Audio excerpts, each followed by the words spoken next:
Apa? Udah mulai tuh. Udah kan?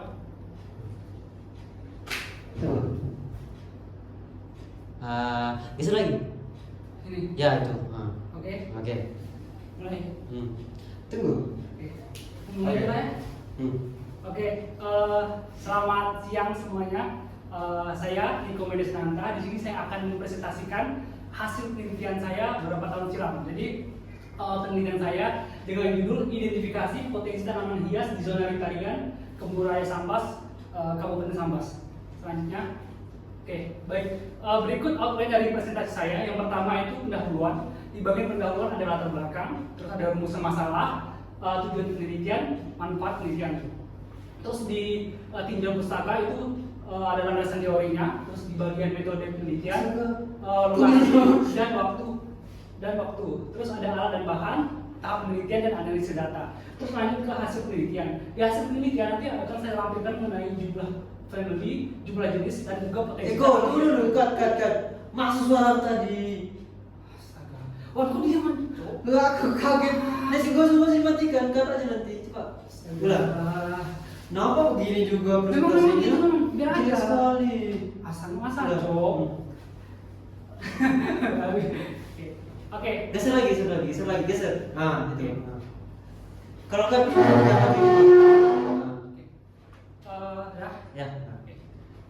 Oke, selamat siang semuanya. Perkenalkan, nama saya Niko Medesnanta. Di sini saya akan mempresentasikan hasil dari riset saya beberapa tahun silam dengan judul identifikasi potensi tanaman hias di zona riparian Kebun Raya Sambas, Kabupaten Sambas. Oke, selanjutnya langsung saja ke ini outline presentasi saya. Nah, bagian outline presentasi saya yang pertama itu pendahuluan. Di pendahuluan itu saya akan menjelaskan latar belakang, rumusan masalah, tujuan penelitian dan juga manfaat penelitian. Sedangkan di tinjauan pustaka ada landasan teori. Terus di bagian metode penelitian ada lokasi dan waktu, alat dan bahan, tahap penelitian dan juga analisis data. Terus di bagian hasil penelitiannya saya akan menjelaskan ada jumlah family-nya, jumlah jenis dan juga potensi dari tanaman hias. Terus yang terakhir itu penutup. Di penutup nanti ada simpulan dan juga saran. Oke, selanjutnya.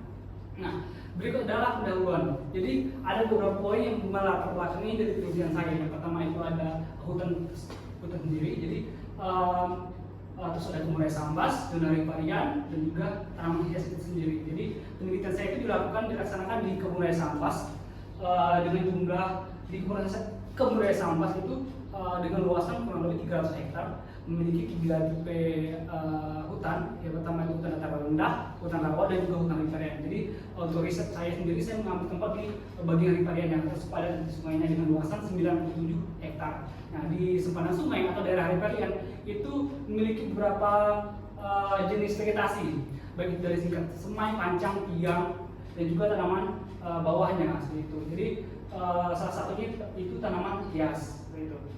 Nah, tanaman hias yang beradaan di riparian itu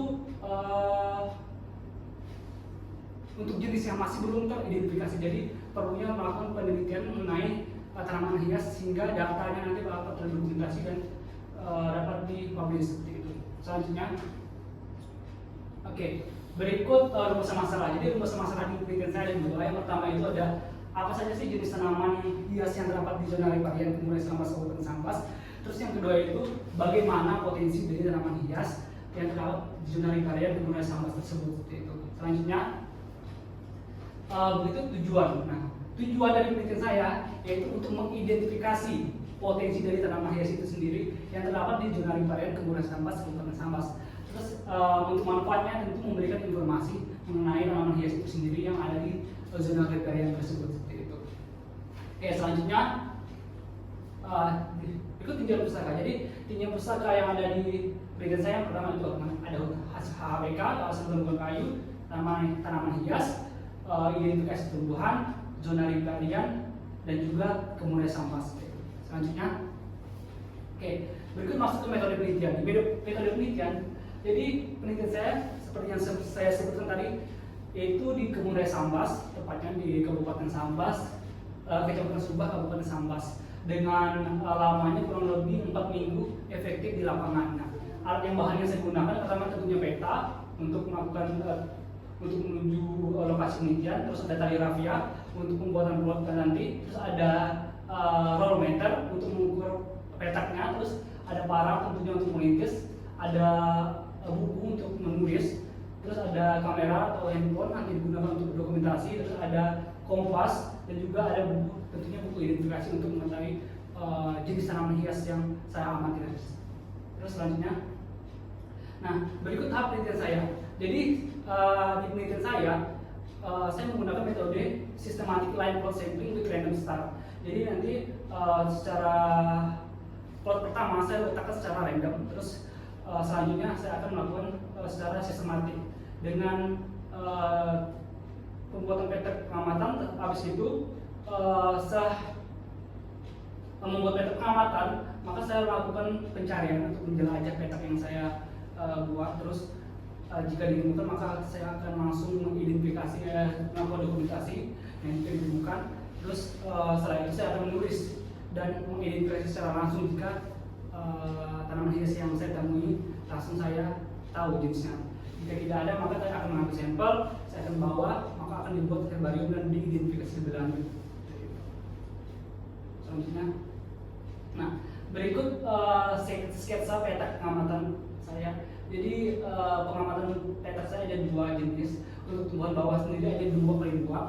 Terus untuk tingkat diana dan EVP itu 20x20 dengan jarak antar petak itu 142 meter dengan luasan sumur daya sambas dengan luasan riparian area yang saya teliti itu seluas 97 hektar dengan jarak 142 meter per antar plot, maka didapatlah 48 petak dengan luasan 48 itu 1,92 hektar. Lanjut. Nah, habis selesai melakukan pengidentifikasi atau mengambil data di lapangan, maka langsung data saya akan saya analisis. Jadi di sini analisis data yang saya gunakan deskriptif kuantitatif. Yang saya analisis itu mengenai kerapatannya dengan rumus jumlah individu satu jenis dibagi dengan luas petak contoh. Terus untuk kerapatan relatifnya, kerapatan suatu jenis dibagi kerapatan seluruh jenis dikali dengan 100%.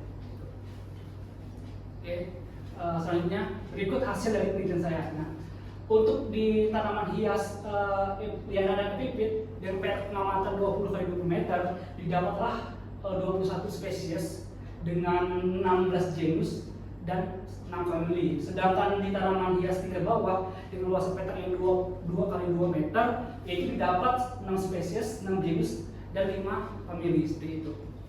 Lanjut. Nah,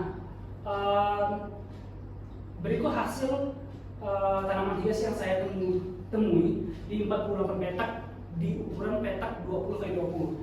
Jadi tanaman hias terbanyak itu dari famili Orchidaceae dengan jumlah individu itu 79 individu yang tersebar di 12 petak dengan jenis Agrostophyllum stipulatum.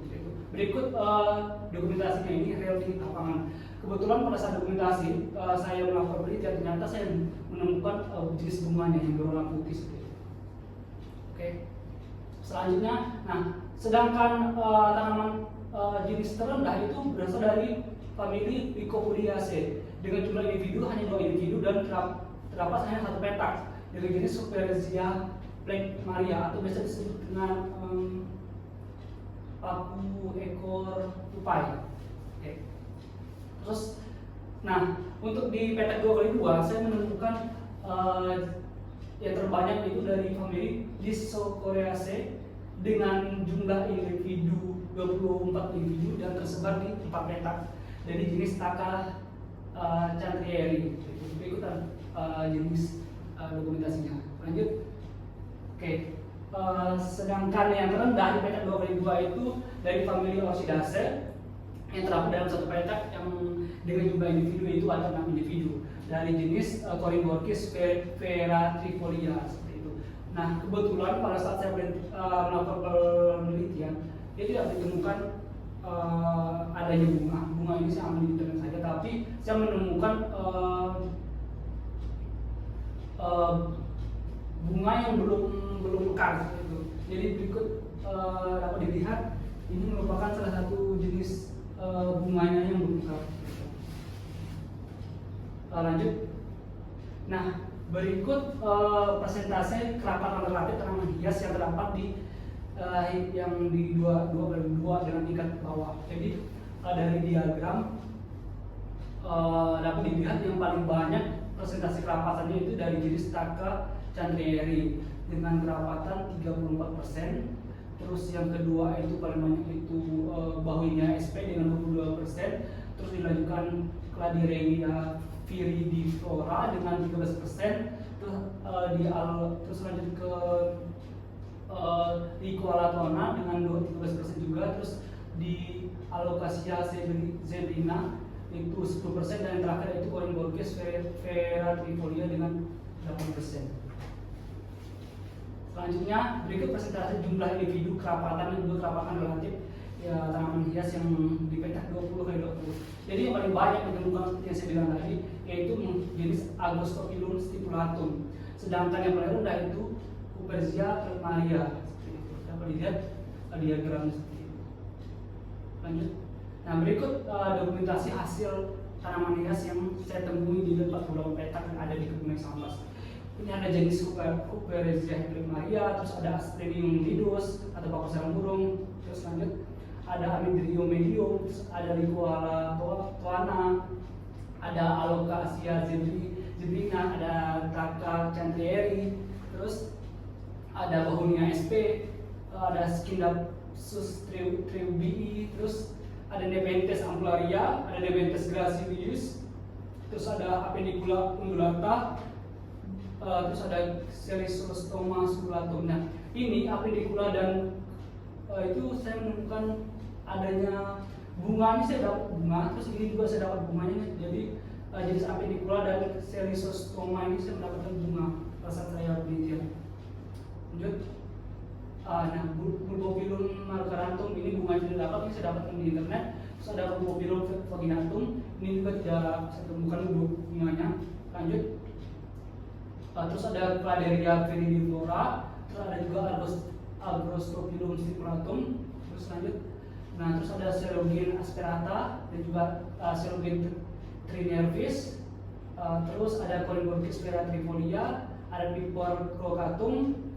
Selanjutnya ada Dendrobium crumenantum, terus ada juga Pomatocarpa spicata, terus lanjut ke Gastroscylus patinatusnya. Jadi bunga Gastroscylus ini kemarin saya temukan di petak pengamatan itu. Terus ada Dendrobium melatum. Terus selanjutnya Dendrobium smithianum, ini juga saya dapatkan bunganya. Terus ada Vanilla gravitii. Lanjut ada Phalaenopsis belinanya, ini juga saya dapatkan bunganya kemarin pas waktu penelitian. Selanjutnya, nah berikut kesimpulan dari penelitian saya. Kesimpulannya dari tanaman hias yang saya identifikasi dengan luas varian seluas 97 hektar, terdapat 27 spesies dari 22 genus dengan 9 famili. Yang paling terbanyak itu dari famili Orchidaceae dengan 16 spesies. Nah, ada duanya terestrial yaitu Claderia viridiflora dan Corymborchis veratrifolia. Sedangkan kerapatannya paling tinggi itu di Agrostophyllum stipulatum dengan nilai 41,158 individu per hektarnya. Sedangkan terendah itu Cuperzia pleumaria dengan nilai kerapatan 1,0417 individu per hektar. Oke, berikut peta penelitian saya. Dapat dilihat bahwa ini merupakan peta penelitian saya. Jadi yang tanda-tanda di titik kuning ini persebaran petak yang saya amati secara sistematik. Nah, yang biru itu adalah sungai. Selanjutnya, nah, sekian hasil dari presentasi saya. Kurang lebih saya mohon maaf. Akhir kata saya ucapkan terima kasih.